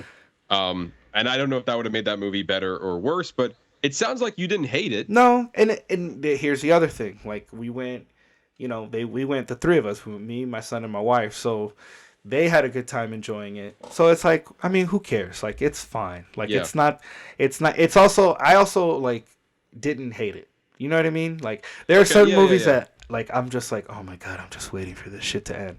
And it wasn't Right. to that level bad. It was still enjoyable. Like it was just slapsticky, and like some of the fight scenes were cool, but other than that, it was fine. And what's crazy is that this movie, the first movie, was a big hit. Like when it came out during Christmas time again. I think it was like in December when the first, like December 18, maybe 17, when the movie came out. And that movie made $1 billion. Like it was a big hit. And a big thing this year was like superhero fatigue, and we had like 3 Marvel movies, we had 4 DC movies, mix in with all the shows as well. There was a lot of superhero content and not a lot of it except for Guardians 3 kind of came out and actually was a success. I take that back. We did have Spider-Man Across the Spider-Verse, which also was a success, but not within the superhero genre, but not within, you know what I'm talking about. And so this time around, you have like the Marvels did not perform well, and that was $1 billion first movie. This movie is kind of in the same boat. You have a $81 million domestically, $173 million internationally, with a total of $255 million on a $205 million budget. Well, they cleared it. So they cleared what they paid. Yeah. Now, I think their saving grace is obviously going to be at the international market because that has doubled what the domestic was willing to give it. So domestic might give it the 100 mil. Maybe international might favor a little bit more. I don't think this movie is going to be profitable if it has to be 2.5 times the cost of the film, or 2.5 times the budget. But I'm going to watch it regardless. I'm just very curious. The consensus that I've pretty much seen is like, if you like the first one or the vibes of the first one, it's pretty much the same as the second one. Yeah, it's a lot of the same. It's pretty much the same with a lot of the same. Yeah. Which is not a bad thing. I mean, it looks interesting. Like, I think the biggest appeal of it when it came out a few years ago was like, this is the first time they're utilizing underwater as like in the entire movie. And like how that was going to work out. And also, I think Jason Momoa was on the rise. And so there's a lot going for, and also superhero movies were doing really well. But now, I mean, I think even the Rotten Tomatoes score was like negative on the, like kind of bad on the audience, critics, but the audience were more favorable. And it seems like that's kind of where we're at. You also have those people who are going to like a superhero movie regardless. Yeah, they love whatever comes out. Yeah, so the first Aquaman was a 66 critic, 72 audience. The second one is a 35 critics, but an 81 audience. So that's higher than the first movie, like you said. Yeah. And I got one more. Okay. And I'm gonna thank Esteban for, and I mean this with all the sarcasm, of making me watch this crazy ass movie. For those just listening, I am talking about Saltburn. And this is a movie that Esteban made me watch. He said, "Sir, I need you to watch this movie. The cinematography is beautiful, and it is crazy, but it is good." There are some really, really crazy and nasty shit that happens in this movie. So it stars Barry Keoghan. It also has Jacob Elordi, where Barry Keoghan's character is obsessed with Jacob Elordi. He's like this big socialite, and he's got a lot of money. He's got like the perfect rich life, and he finds a way to get into their lives because he becomes obsessed with him. And there's just some scenes that are like, to me, that are just really intense. So I'm going to talk about 2 of them, and I'm going to try to talk. Are you planning on seeing this movie? So, you know how you were talking. I think you were talking about how you really didn't want to see Poor Things because it was going to be Yeah. weird, and you didn't know if you were going to like it. I feel like for me, it was Saltburn. Oh. Like Saltburn was that movie where I really didn't want to see, but if it was nominated for something, I guess I would have to see it. But if it wasn't, and no one's forcing me to go watch it, then I wasn't gonna go watch it. Okay. Well. So like don't spoil anything. Right. But so what the movie yeah. does is what they try to do is they try to showcase like extreme obsession and desire like that, like, Mm-hmm. and they do that in a couple of ways. Like this kid, there's two scenes. There's a bathtub scene. Those who have seen the movie, there's a bathtub scene where he tries to drink the bath water after the person who he's obsessed with takes a bath. And there's more to that scene, but that is enough. And that's not even let me put it to you this way. That's enough to be crazy, and that's not even the worst part. So Yes. And the other one, for those who have seen the movie, is where Barry Keoghan talks about being a vampire. Okay? And that's even more vague, but when it happened, you're gonna say, "Oh, that's gross." And there's a couple more scenes that are like that. And the story does have, there's a lot of interesting, the story is very interesting. Like him seeing the lengths that somebody will go to for that when they're obsessed and they feel like they can't be without this person in whatever fashion that may be. Like it is interesting. There are a lot of interesting things that happen, but there's also some really weird, crazy shit that happens as well. And that's okay. Yeah. So I think if I had to give it a rating, it's probably going to be. And there are some cool like as far as the cinematography, there are some cool shots, but it outweighs all the other crazy shit that happens in this movie. I'm probably going to sit either 2.5 or 3. Probably closer to 3. Closer to 3. Okay. But the shit that happens, it's just, everybody has a line, and there's a lot of shit that I can handle, and I found my line. I definitely found my line. I'll put it this way, Ernesto. I think right now this movie is being looked at for either costume design, cinematography. There might be something else that's like, it's more technical awards that it might be going for, less of like the big ones. Maybe production design. Maybe production design. Maybe I think I might have read. Maybe like I think it's toying with maybe it might hit like one of the screenplays as well for its story. It's probably an original story if it's from Emerald Fennell, who did Promising Young Woman, which was a great movie. Which was also another reason why I was interested in this movie slightly, because it was from her and I liked Promising Young Woman. I did like that movie, and that, you know what? Promising Woman did have a very, like, nothing compared to this is like total opposite, not even comparable in the shock factor in the scene. Like, I think, remember the opening scene of Promising Young Woman? Mm-hmm. The shock factor, I guess what I would say is the shock factor is there as well in this movie. It's just in a different fashion. So I would say this, Ernesto. Would you like me to watch this movie so one, I can share your pain or just like your discomfort, as well as we can have a further discussion in a future episode? Yes. Okay. You know what? Yes. Yes. And then you know what? And when we do it, we should have Stev on so that we can both so we can both have this conversation with him.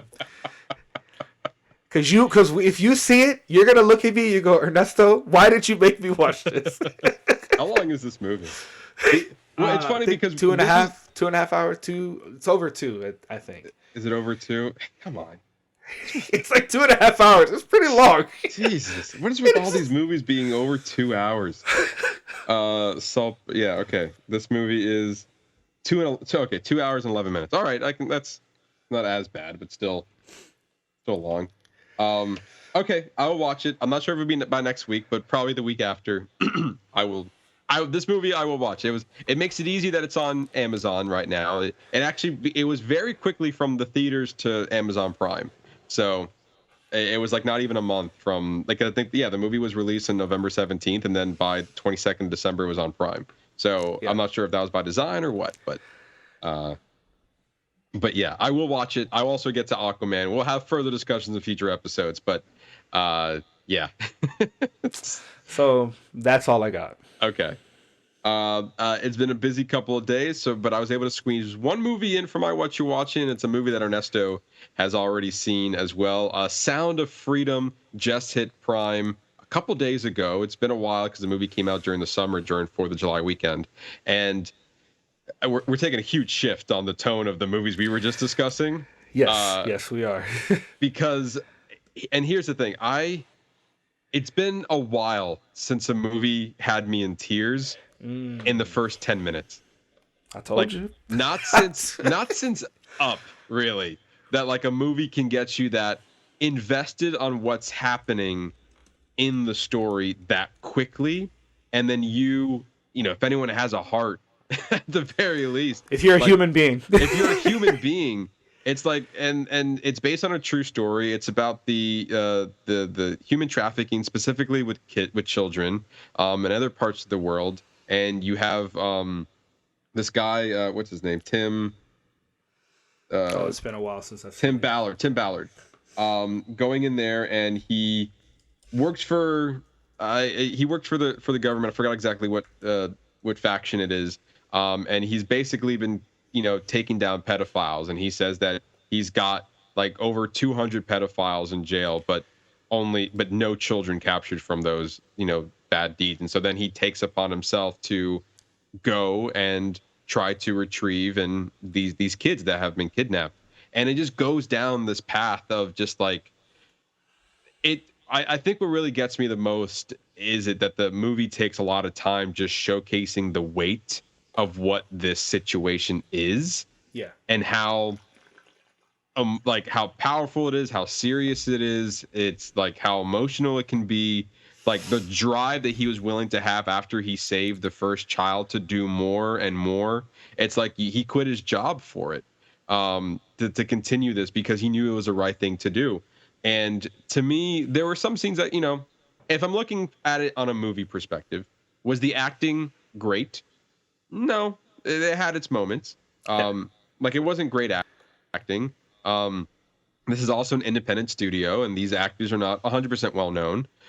So like it had its moment where like the acting was a little bit like stiff, I should say. I think it got better throughout the movie.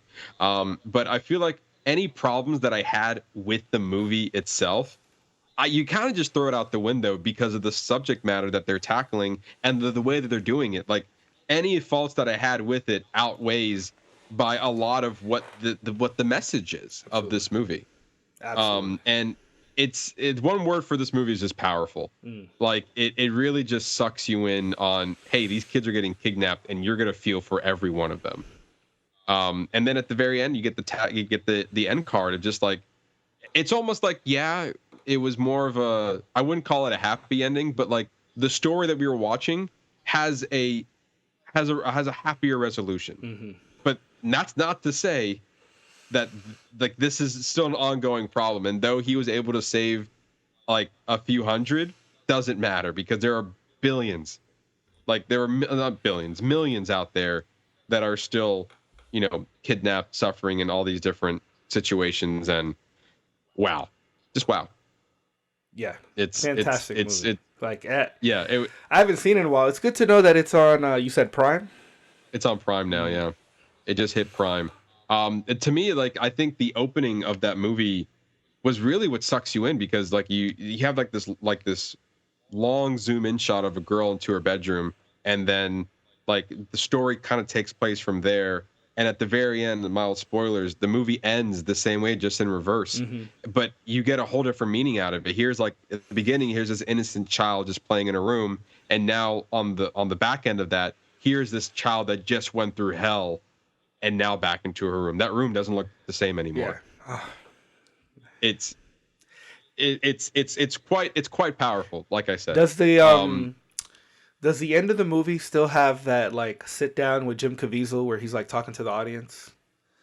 No, I had the credits rolling for a minute before I turned it off, and Nothing happened there. And we just got like the title cards at the end of the movie saying like, like this is the family, this is what he is. And also, I would say even though the acting wasn't like amazing, the casting in that movie was spot on. Yeah, Jim Caviezel. Like, I mean, it's Jesus. Yeah.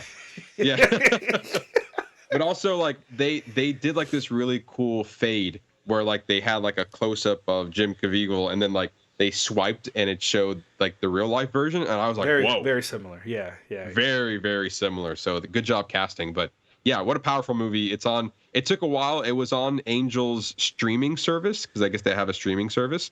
And it was on there for a while after the movie came out. And now it is available on Prime. So I definitely highly recommend, if you haven't already, go watch the movie since it's more available to a streaming service that most people have. And it's one of those movies that I'm glad I got to see before the end of 2023. Because even though a lot of people were talking about it for like, because the budget was like really low and then it made like a whole bunch of money. And that was like the big story. And I think it was finished production in 2018. It didn't come out until 2023. Yeah, that's also crazy. Like they've been sitting on this movie for 5 years. But yeah, like I said, very powerful. 100% recommend this movie. It's on Prime. But yeah, it's a movie that I was like toying with, and then you kind of convinced me when you talked about it a few months ago. Yeah. But there you go. That's all we've been watching. So now we're going to be diving into our spoiler review of the week, which is another rough one. The Iron Claw, written and directed by Sean Dirksen, starring Zac Efron, Jeremy Allen White. Ernesto, your thoughts on the film? Well, I think it's safe to say that this movie absolutely wrecked me. Like this movie, I had a visceral response. This movie took you on an emotional roller coaster. Roller coaster. Like you go to the highest of highs and you go to the absolute lowest of lows. Like what seemingly is just a story of this family coming up in the wrestling world, it's really about these brothers trying to prove their love to their father, and to the extent that they will go to meet those demands that they feel they had to complete. Just highest of highs, lowest of lows, one tragedy after another. All the deaths were just incredibly sad. David dying was probably the saddest of all. I think that is the one who died in Japan. It was, yeah. Especially since, there was that conversation beforehand of him trying to stop him, and then he went anyway. Zac Efron, what is his character's name? Kevin. Kevin, having to live with that guilt for the rest of his life. And let me tell you, this is probably Zac Efron's best performance of his career. And I would say the same for Jeremy Allen White. And I really enjoyed the gentleman who played his brother, Harris Dickinson. Harris Dickinson. He was absolutely he was incredible. They all did. Even the one who played his other brother. Mike Stanley Simmons. He played Mike. I think they all did an absolute phenomenal job. This I don't understand why this movie is not in the conversation for Best Picture. To me, this movie is I feel like this movie is like the whole package. Like I was fully engulfed the entire way, all the way through. And Zac Efron puts on this performance where I feel like you're going through the emotions with him. Some of my favorite scenes is that first wrestling scene he has with the NWA champ, and he slams him on the ground, and you can, when he hits him onto the concrete, and his dad is telling him to get up, and you could tell internally he's actually trying, everything within him is stopping him from. And I felt that with him in the story just by the way they constructed it. I was in that moment with him, and I've listened to previous podcasts, hearing about that time of wrestling, and it did take a toll on their body. As scripted as it is just as dangerous, for them to get hurt. when he finds Jeremy Allen White's character, when he finds him and after he kills himself, and the response he has to his dad, and like that fallout that he has with his dad to their death was, I mean, that whole scene was just heart wrenching. And even the follow up to that, when all the brothers meet in heaven, it's a reminiscent of the note that he left, and of the suicide note that he left, that he just wants to see his brothers in heaven. And then the scene that absolutely destroyed me was the final scene where Zac Efron is sitting. Yeah. He's sitting in the lawn and he's explaining how happy he is to see his boys as brothers and reminding him of what he had now. He said, because he's not a brother anymore. And I was like, oh. Yeah. Like that took, I mean, I was already boohoo crying during the whole movie, but to me, like the whole movie wrapped up the entire message where like, it is about their time wrestling, but what I loved is that we got some wrestling scenes, but it wasn't the actual focus of the film. The actual focus of the film is the journey that this family had to go through. And I think with that scene in particular, and even how they constructed the ending, like I absolutely loved it. And I love that they cap off this sad story with a picture of him, and you see the actual picture of him and his entire family. Because, it was clear that as much as he loved wrestling, that his first love was his family. Like, he cared about the people who he considered to be his family in his world. And due to their father, how he was, that's how they had to showcase their love. The ending, it's almost bittersweet because it's sad, but it's bittersweet. I guess that's the best way to put it, where it's sad, but you see that it has a great that out of so much pain, so much love has come about because he has a huge family now. It's kind of crazy. Like, I mean, fast forwarding to the end of the movie, you kind of nailed it to me. One of my favorite scenes and one of the most heart wrenching scenes in the movie was when Kevin was talking to his son, Zac Efron, and was like, he's like, what's wrong, Daddy? And it's like, oh, I'm just, I'm crying, because like I was a brother once, and I see you guys are being brothers, and I'm happy happy that you guys are getting along and everything, and like I'm no longer a brother. That's the line of the movie for me. Yeah. Like, I'm no longer a brother. Like, you feel that, that line holds so much weight after the movie and after all the events that transpired that happened afterward. Like that is such a good line to end on, to just really hit it home. Like, you had in the movie, I should say, you had 5 brothers and now you have 0. Yeah. You had 4 brothers and now you have 0. No, it was 5 because it Jack Jr. Well, he 5 total, and then he had 3 others, right? No. And even in doing some research, there's actually an additional. There's actually 6 brothers in real life, but in the movie, there's only 5. They combine 2 of the brothers' story into Mike. Yes. And Chris is his name. Chris Von Erich, the youngest, not in the film. He committed suicide in 1991. I mean, it's like too crazy to think. Like, when I read that, I was like, so wait a minute, there was another brother in the family, on top of the already big family that they had, that also committed suicide that was not even in the movie.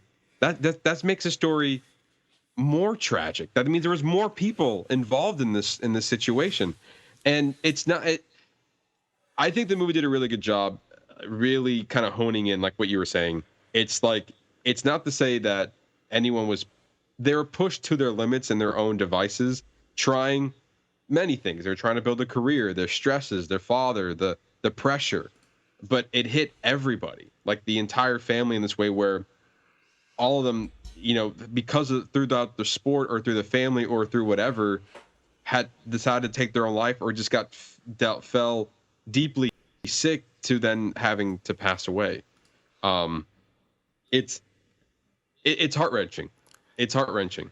It is really sad. And I wanted to pull up this the article from the LA Times. I think they did a really come on, dude. Damn it. Come on. Give it to me. There we go. Where they actually sat down with a director and they talk about all the different hard decisions that he had to make. Here, this is on specifically his stance on when he's talking about adding that brother.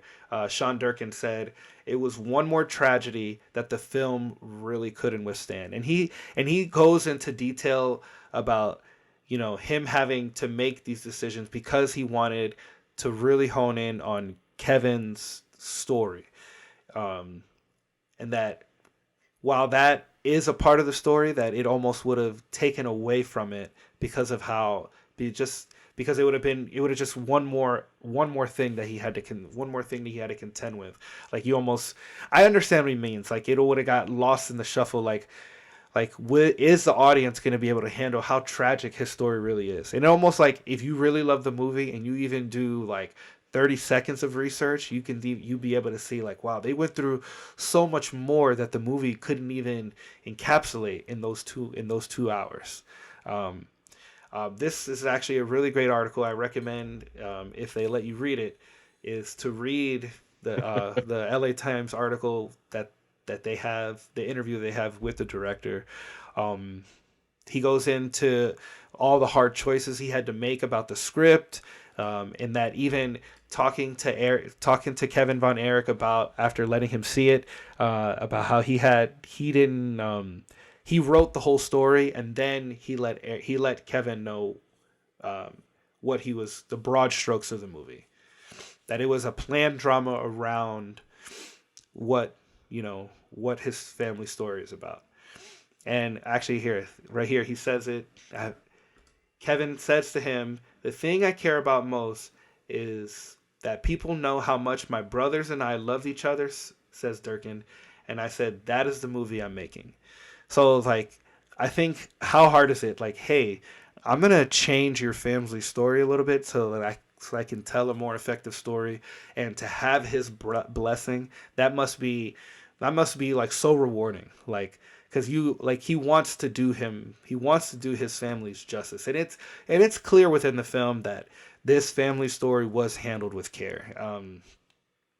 I mean, I can't believe this movie is not being talked about more. And even Jeremy Allen White, and all that's not even talking about the physical adjustments that these men had to make to mold themselves into being these characters, like the physicality that they had to showcase. I mean, there's so much even more to talk about. Not even the brothers who killed themselves. Jeremy Allen White's character, Carrie, how he lost his leg in the motorcycle accident and then continued to wrestle and didn't because he didn't want to, because he wanted to continue on his journey. And it's an incredible film. I know I kind of been rambling a lot, Matt, but I would love to hear your thoughts. Yeah, I mean, I agree with you that Zac Efron had a really aggressive, transformative, at least physique wise. Like he definitely bulked up for this. And as I was watching the movie, the first scene, like you see like Zac Efron, one of the first scenes you see Zac Efron getting out of bed, and you're like, oh my God. Jeez. It's like, Jesus. It's like he was in the sense, like, now he's always been fit. He's always been like, he's muscular. Like, that's always been a thing. This is a whole new level that he put his body through to get to that size. It's like, you look at him and say Baywatch. Yeah. Right. And then you look at him in this movie. Like, that's two different people. Yeah, 100%. And I think I read that Jeremy Allen White put on 40 pounds of muscle for this role, and then grew. He actually grew his hair out for it, and they only had to put some extensions in to make it a little bit longer. Yeah, I think it's funny because even, I don't know when the filming of this movie compared to like season 2 of The Bear, but you can 100% see that in The Bear season 2, they're trying to hide it a little bit, but it's just like, dude, this guy's jacked. You can't hide that. You can't hide that. You can't hide that at all. Yeah. This guy's cooking. What? He should be breaking tables. And there was another. This is the Variety article I also wanted to showcase, because as the stunt coordinator goes on to praise Zac Efron and all the other guys on on their work and dedication to the film, because they actually ended up doing like some of their stunts. Let me see. You know, you talk to him that it's like working, you know, he'll see what they know. In that they really took the time, and that these guys were really, really dedicated to it. He talks about a standout memory from set when Efron had to execute the crossbody move from which he jumped onto Guerrero from the top rope of the ring. Guerrero offered the actor an important piece of advice. The higher he jumped, the easier it would be to pull off, since the hang time would allow them to locate each other and land correctly. It was cool to see an actor trust me with his body in a sense.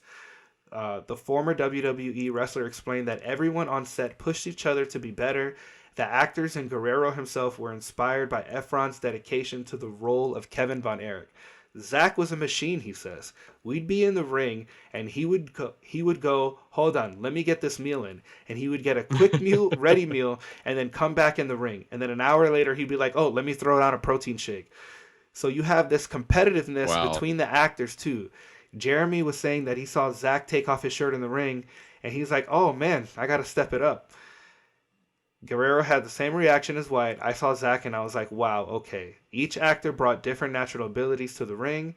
They all have something they're really good at, so I'll work with that.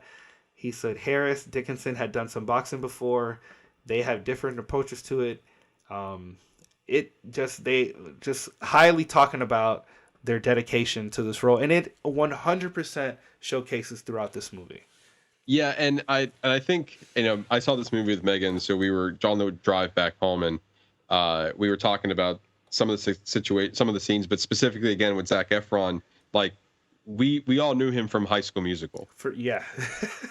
Right? That's where he got, like, that was his start, the big one that got him on the map. And then you slowly see him go from High School Musical to 17 again. Then he's doing like comedies like Neighbors and Baywatch, and he has that persona. Then he's doing the Greatest Showman, where it's more of a musical again. And then all of a sudden his career, like, he's also doing Mike and Dave Need Wedding Dates, like those comedies where he's like the hot guy in it. Neighbors, exactly. Like he's already, you feel like at this point of his career, you know what Zac Efron is at this point. And then he comes around and does this. And I 100% agree with you. This is like his career best performance. I feel like that once he was given the role, he felt a duty and a service to make sure that this was done accurately, effectively. He definitely respected the story and the character and wanted to do it right. And that 100% was felt throughout the film, because the film focused on him. He was obviously the main lead in this movie, and he's the only surviving member, the brother, I should say, surviving brothers of the Von Erich family. And there's so much weight that comes with it. And after each tragic death that happened, you can see that being pulled further down through his eyes. Like, you can see it through his eyes and his mannerisms and his character that was affecting his marriage.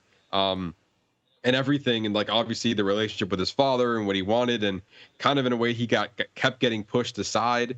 Like earlier in the movie, his father was like, "I'm gonna rank my children," and it's like, but the ranking can always change. And I feel like in that case, you even saw that within the movie, as like, it's Kevin. Well, David has a better shot of going against Ric Flair, so it's gonna be David. And then David passed away, and it's like, well, we're gonna flip a coin. It's either Kevin or Kerry.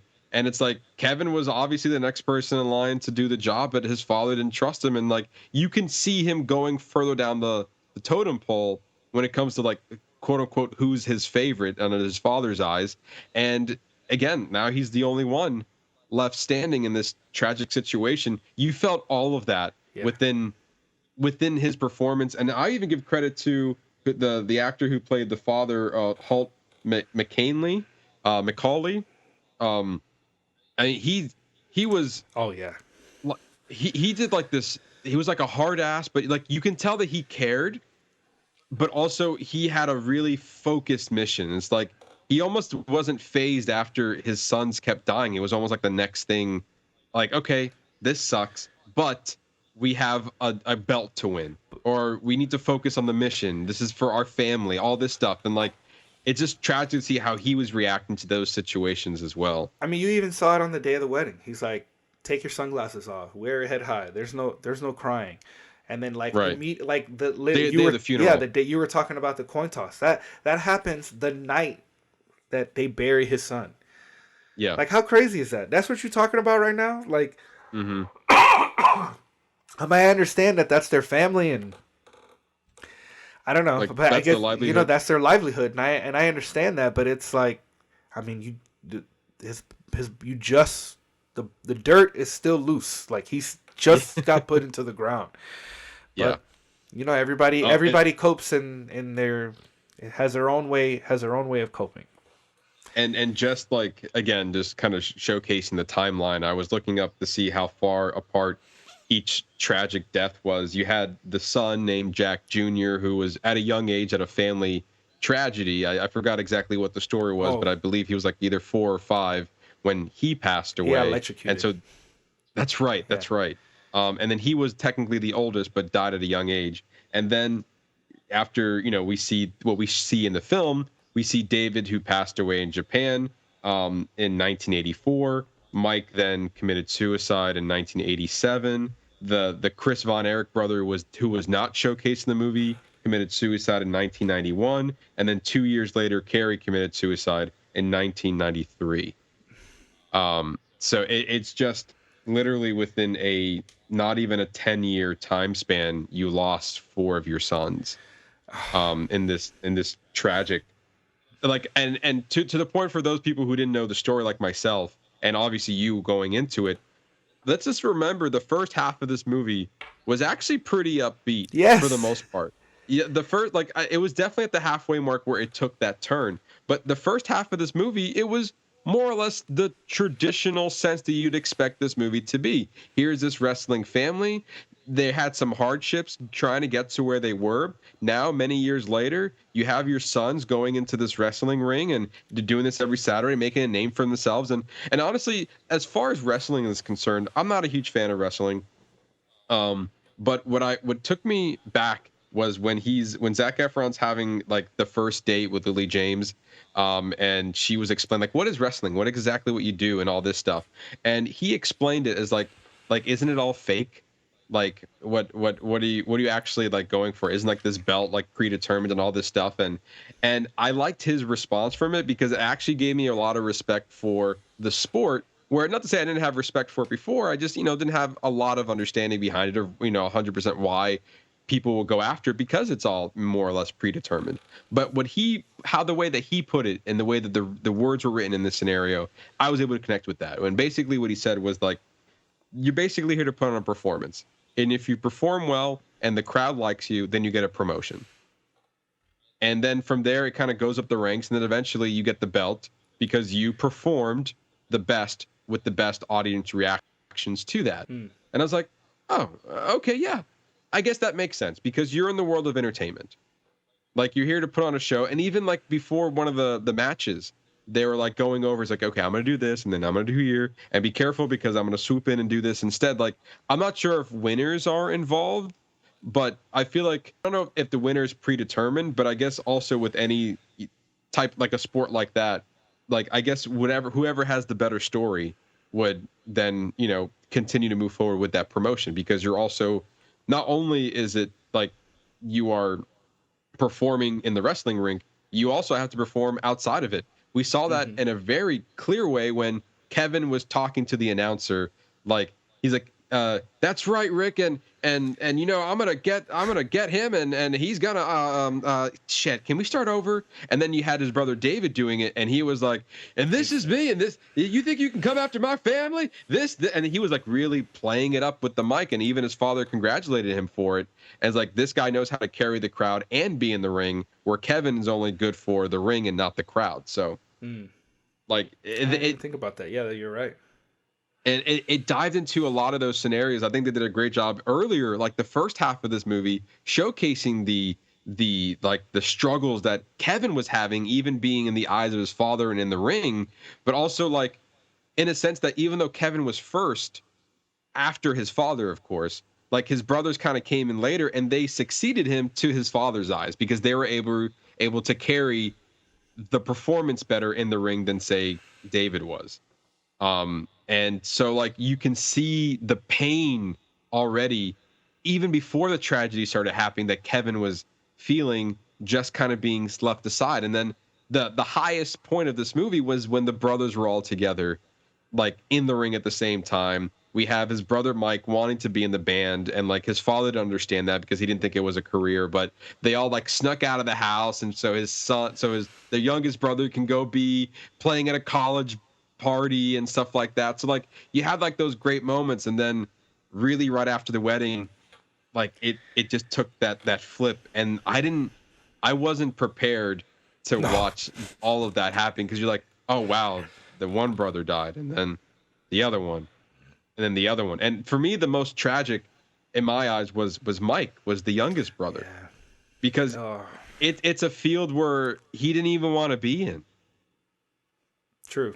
Like, I mean, he wanted to be an artist. Yes. It was very clear. I mean, and the family pressures didn't even allow. Like, I was actually surprised when like they cut to him in the ring. I was like, oh wow, so he decided to try to go for it and kind of follow in the family footsteps. And then he gets injured, and then, a complication in surgery, and then like, good job on the actor for this as well. Like, you see it in his face, like how much he is just not there anymore.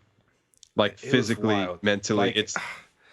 This movie's so good. Like, I just don't understand why there isn't a stronger conversation about this film. Like, I mean, the performances there are could be a lot of outstanding. yeah. Like, I mean, maybe because of the subject matter, but this movie's incredible. Like, it hits you in all the right ways. And you don't leave it, like, to me, this is a movie with such heavy subject matter, but I'm not walking away going, well, that's a movie I will never watch again. I would 100% watch this movie again. Yeah, I mean, you definitely have to be ready for it again, because, it's like you have to be mentally prepared for it. And I think, in like my sense, I was not mentally prepared to like go down the second half of the movie, because the first half was vastly different from the second half. It's like, it's like after the wedding, flip a switch, and you're like, wow, I like. It's crazy, because in some situations, like for people who are familiar with this, they knew what they were going into. Like, oh, I want to see this kind of play out in a movie form, in a dramatic sense. But like us, and we're talking about this right now, there are a lot of people in this world who don't know this story. I mean, mainly because, like, I'm sure a lot of the drama, a lot of the stuff that was happening around this was in the early 80s. And, I wasn't born till 94. So all of this kind of it missed me. Yeah, it missed me. Like, and so now we're seeing this, like, when did this happen? It's like, oh, this wasn't that long ago. And then, I mean, hell, even like at the end of the movie, though, like you're sad, but they also just leave a little bit of hope in there. Yeah. It's like, he could have easily done this. He could have easily committed suicide because of all the tragedy that happened within his family. And he decided not to do that, go on maybe not his own path, but like he was able to overcome all the mental struggles that he was having and start a family of his own. And it was crazy at the end of the movie. I think he had said like 5 or 6 children and like 14 different, I think it was like maybe 4 kids and 14 or 13 grandchildren. It's like, a lot. There's a lot of people in that picture. From him, just from him. Imagine what it could have been if his brothers were around. Oh man. Like, it would have been a huge family. Like, but it is just a feel.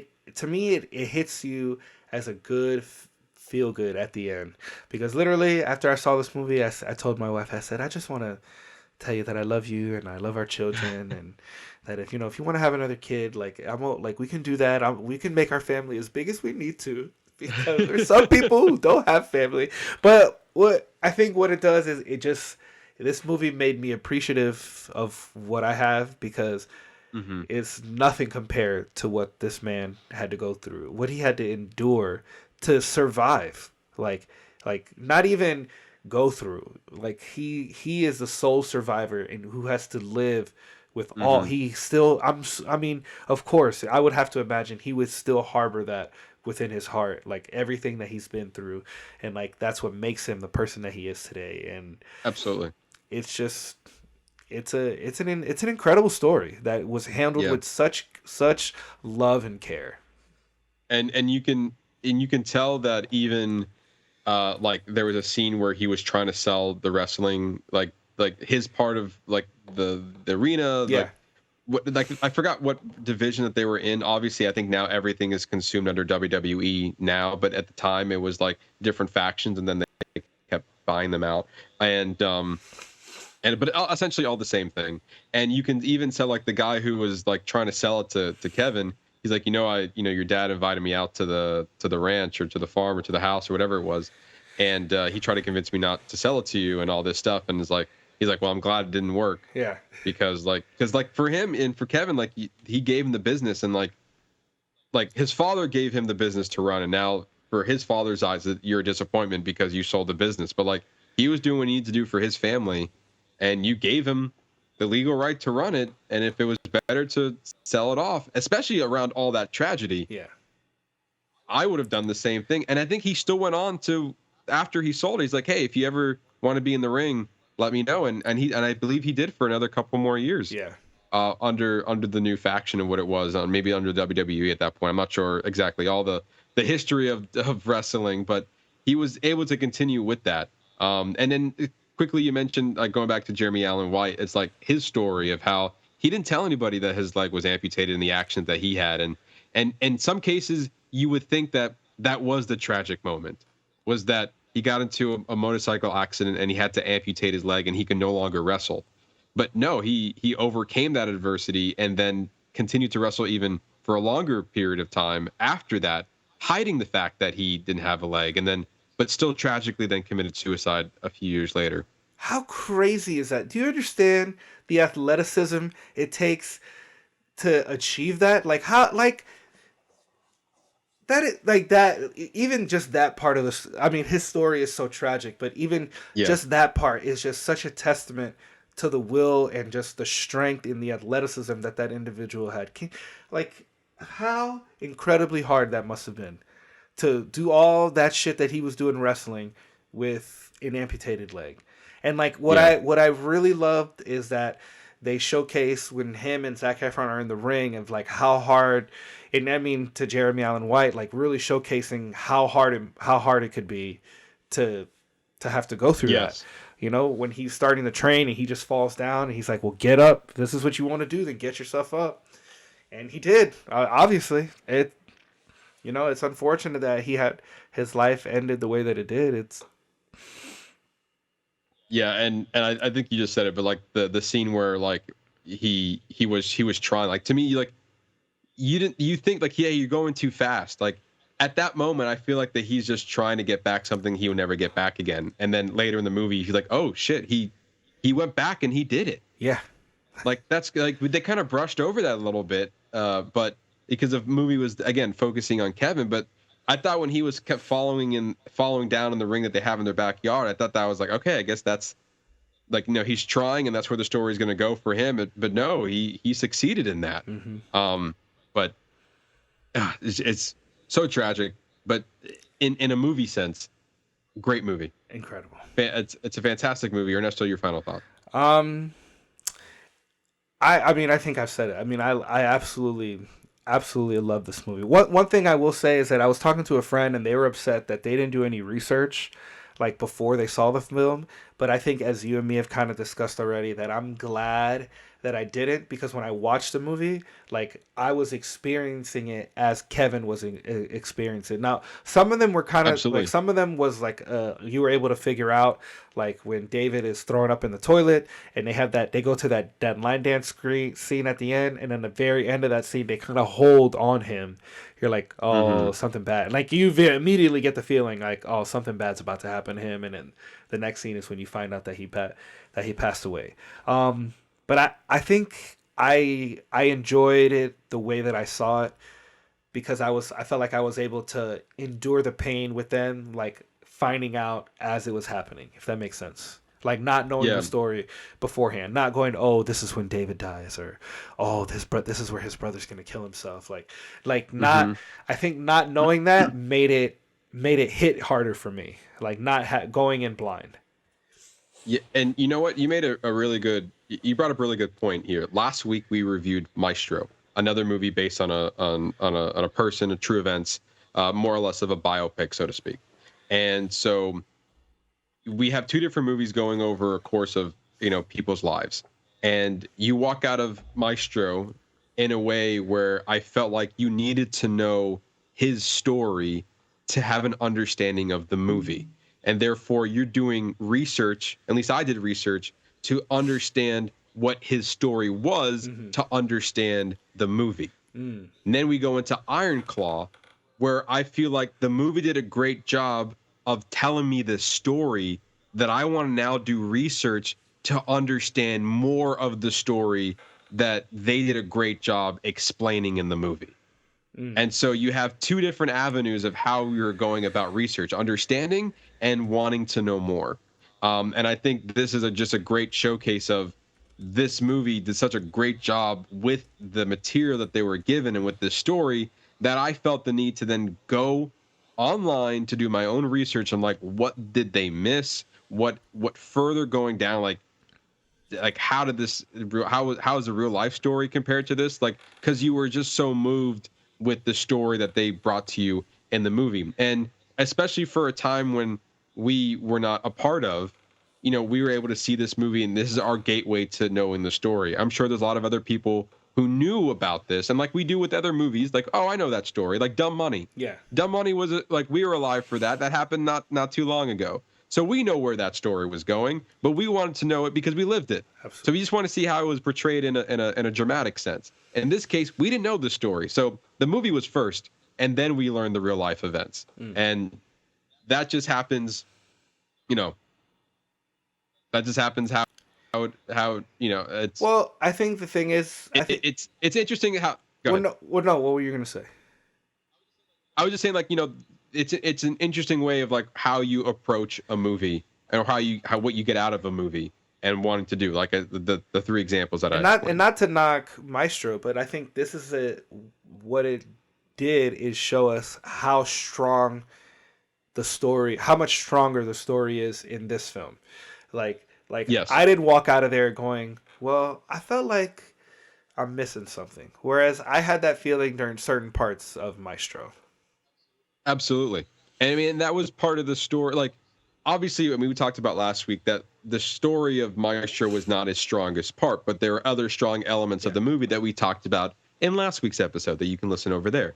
But in this case, like, the story is one of the strongest parts about this movie, among other things. And I think the second strongest thing with the story is obviously Zac Efron's performance, as well as pretty much the entire cast, who just absolutely nailed it.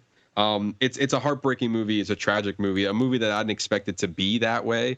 And I agree with you. I don't know why it's not in the conversation for Best Picture when I feel like that it was at one point. But I feel like I don't know where the conversation is being had with this film as far when it comes to the Oscars. I don't know where it's going to land, if it's going to land at all. But I feel like earlier on, as we're talking about this, if this gets no nomination whatsoever, this might be the biggest snub of the year. 100% for being nominated. 100%. Yeah. As far as my rating, it gets 5, like all 5, all the stars. All the stars, 5 out of 5. And I think it's on a completely unrelated note. We were talking. You just named the stars. I found a way to give the half mark on our social medias. So it's a hard pivot, but you mentioned the stars. It just came in my mind. I was like a little bit of crafty graphic works, but the halves are now going to be in the social media posts. So there we go. Leveling up 2024. Leveling it up. We got half stars, baby.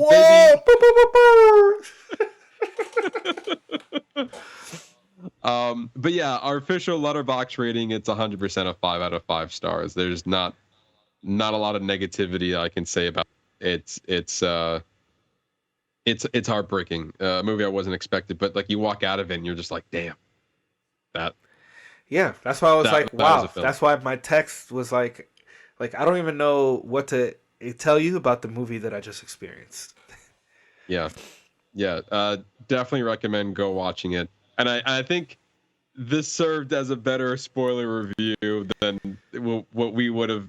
If it didn't work out, it would have been Aquaman 2, and we would have been having a different conversation. But Yeah. hey, good on you for still squeezing it into this episode, because that's what we still somewhat talked about. Yeah. But there you go. That's our spoiler review on the Iron Claw. It's in theaters now. Hopefully, this is not the last time we're talking about this movie as we enter some of the award season. Next week we're gonna be. It's gonna be.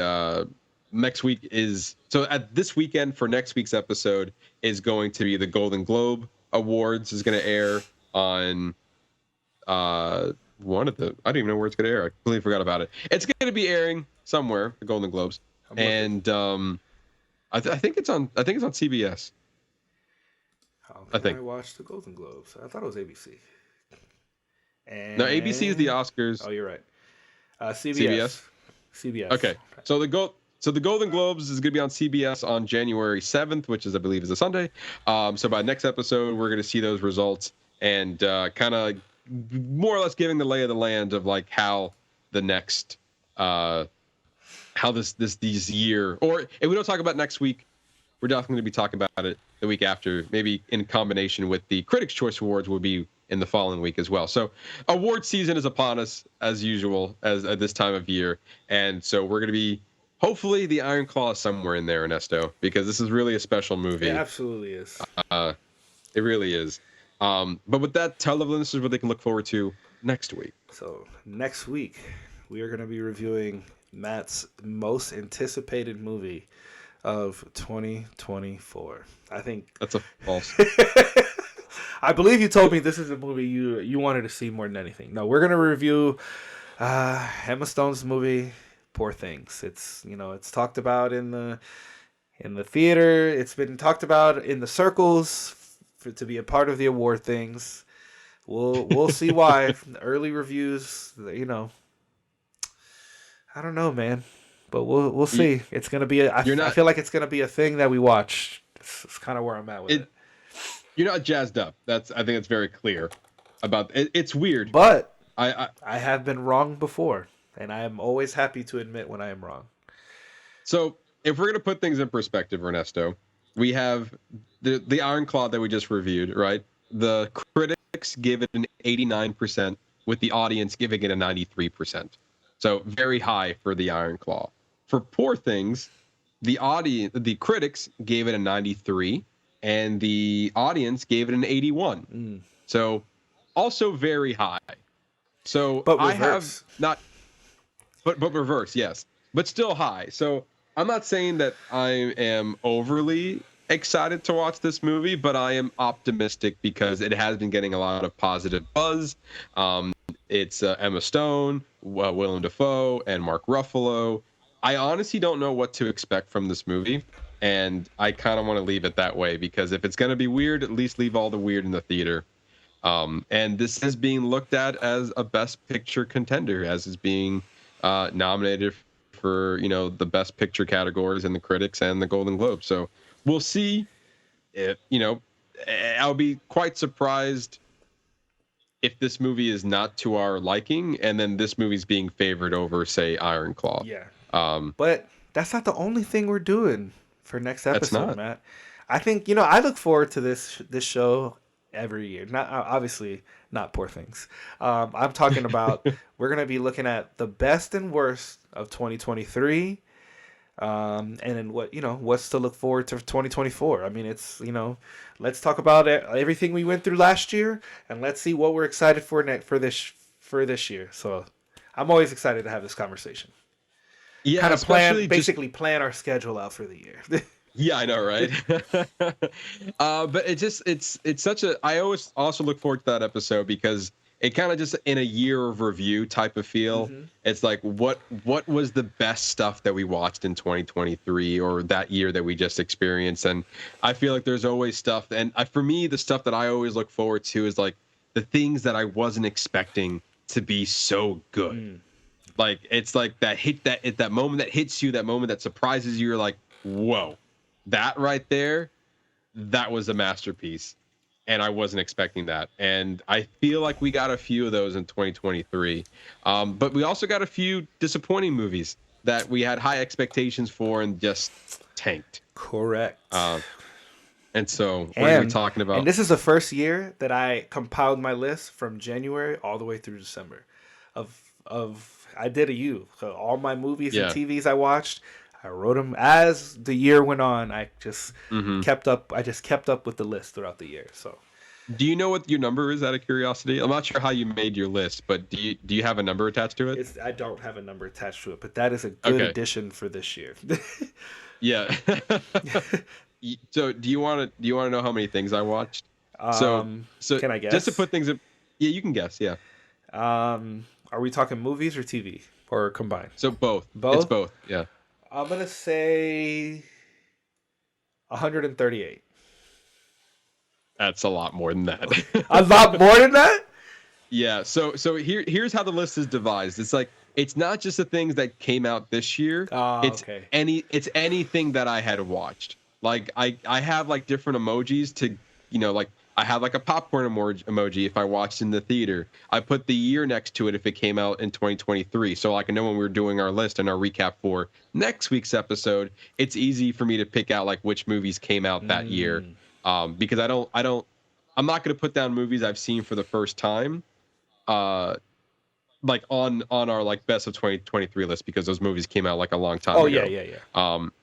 But like even if I rewatched a movie, it's on the list again. Like anything that I watched is on there, and a TV show season counts as one. I get that. So like when for example, like Barry, I watched seasons 1 through 4. That's all one tab. Even though that took up a lot of my time, that still counts as one because it's there. Yeah. But like the Bear season 2 counts as one as well. So with that, I'll give you one more guess. You said it's much higher, so I'm gonna say 375. 307. Ooh, wow. Which was much lower, not much lower, but it was like 50 lower than what it was last year. You're a busy man. A busy man now. So there you go. If that's any indication to go by. Yeah. But yeah, I'm very much looking forward to next week, episode 201. What a way to cap off. What a way to ring off the new year of 2024 with episode 200 with a great movie in there as well. I look forward to another 200 with you, sir. Another 200, and I'm pretty sure it's gonna happen. It'll happen. I have a good feeling about it. And also, just in general, like I feel like this year specifically, as we're entering year 4, we're already making a lot of changes to the show itself. Compared to our first episode. Compared to our first episode, yes. Come a long way. I mean, right now, for people who are watching, you can see that there's already a new mic here. I have a new board that I'm working with right now that I'm just showing up to the camera as well. There's this ring light here and that's on a camera that's on a tripod that's new that I haven't used before. Thanks to Megan for a Christmas gift, because she said that the camera looked like shit and she wanted to make it better. I'm so glad that she's there. It just makes me happy that she's there. She's looking out. She's looking out for sure. She definitely is. So we're trying to up the production value. If you're following us on our social media channels, which you can follow us social media channels on our Facebook, YouTube, and TikTok page at Box Office Bingers, our X and Letterboxd page at Box Office Binger, and our Instagram and Threads page at boxoffice_bingers. If you're following us on any one of those social media channels, you already know that there are differences being made to the graphics that you see in the reviews. Ernesto's posting reels on there, kind of little snippets of the episodes that we have here, so you guys can get a little bit of taste and maybe encourage you to listen to the whole thing if you're not already doing so, or if you don't have the time, you get a little fun little conversation that we're having in this podcast. It's all on our social media channels. We're making big changes, and we hope we can continue to do so in the year 2024, because after 4 years, sometimes it's nice to have a little bit of a refresh. Yeah, a little bit of growth. A little bit of growth here. And also after 4 years, I feel like this is something that we're sticking with it. So I might as well put some more production value into it, maybe a little bit of a change, see how it works out. And I think so far our changes are working out pretty good. I agree, sir. I agree. Looking forward to another 200 more. I can't agree more. Can't wait for more. And I can't wait for next week and episode 201, and then 202, and then 203, and then the rest that follows after that. I look forward to a great 2024. I hope everyone had a happy new year, ringing it strong, and the award season's upon us, so get ready for more awards Matt's talk. detective work. And my detective work. The Oscar nominations are dropping at the end of January, and that's when Matt turns into Sherlock Holmes. Pretty much. And he's gonna. And we're also just trying to get ahead of it too, so maybe the detective work can be less. I'm doing more detective work to see what might be nominated, and then I have to do more detective work when the nominations are out, so we can find the stuff that we didn't get before. So it's been a fun ride. It's always a good time, and that makes the Oscar conversation so much worth it when we get there in like the end of February. But anyway, thank you each and every one of you for listening to us. Just talk about movies and have fun doing it. Come back next week for more movie fun. You're not going to regret it. And for that, I've been your host, Matt Diaz. And Ernesto Santos. See ya.